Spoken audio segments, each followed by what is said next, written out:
How you doing, everybody? Yes, I am finally here. It is 7 o'clock. It is Tuesday evening. I really must apologise to all of you who thought I was going to be here tomorrow night instead, but I have Krav Maga tomorrow night. And for those of you who don't know, Krav Maga is a form of Israeli self-defense. And as we say in security, it's better to have the skills and not need them than need the skills and not have them. As there have been no questions left for me this week, I thought that I would go straight into one of the news stories that crossed my desk today. The news headline was, impersonation fraud is up 39% in the last quarter. So in this quarter, it's up by 39% when compared to the last quarter of 2016. So what is impersonation fraud? Impersonation fraud is where you get sent an email which is pretending to be from somebody in authority, such as a CEO or maybe a chief financial officer, or somebody of importance from one of the platforms that you might use. More often than not, in this new type of impersonation fraud that seems to be rising, it's about tricking people into sending confidential data such as HR records, tax data. If you're an individual, probably they will still try to get your banking details from you and essentially try to defraud you in some way, because as I was saying on a post last week, cyber criminals don't care whether you are an individual, solopreneur or a self-employed business person, whether you're a small or medium business. They don't care whether you're a corporation.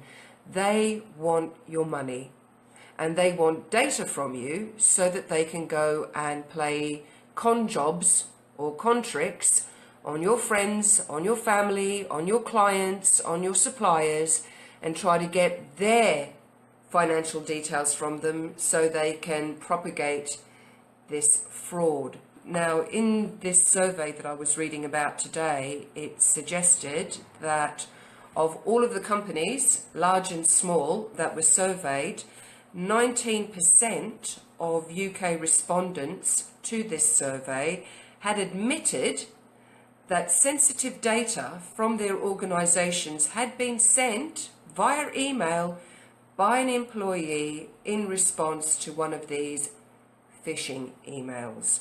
Because in business, especially if they steal your business email or clone your business email, they will pretend to be you.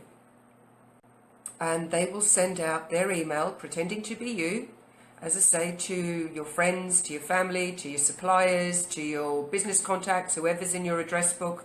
They will send out emails pretending to be you. And in terms of companies, they pretend to be CEOs, they pretend to be the managers of HR departments, they pretend to be the heads of financial departments, they pretend to be the head of operations department. They're looking for any way in to con people out of the information that will either lead to identity fraud, which again, once somebody has stolen your identity, they can get into your bank account, they can travel on your passport, they can do all kinds of like weird and wonderful stuff that diminishes your reputation.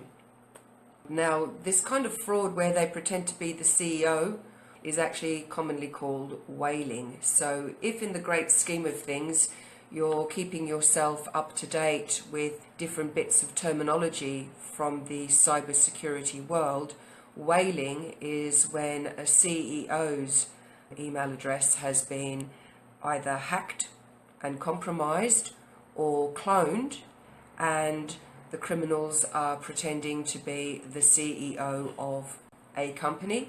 17% of respondents said that their organisation had suffered direct financial losses when their email had been cloned. So guys, protect your emails. It's really, really important that you protect your email, because your email is about you. It's about your reputation. It's that first point of contact when we're doing our email marketing campaigns.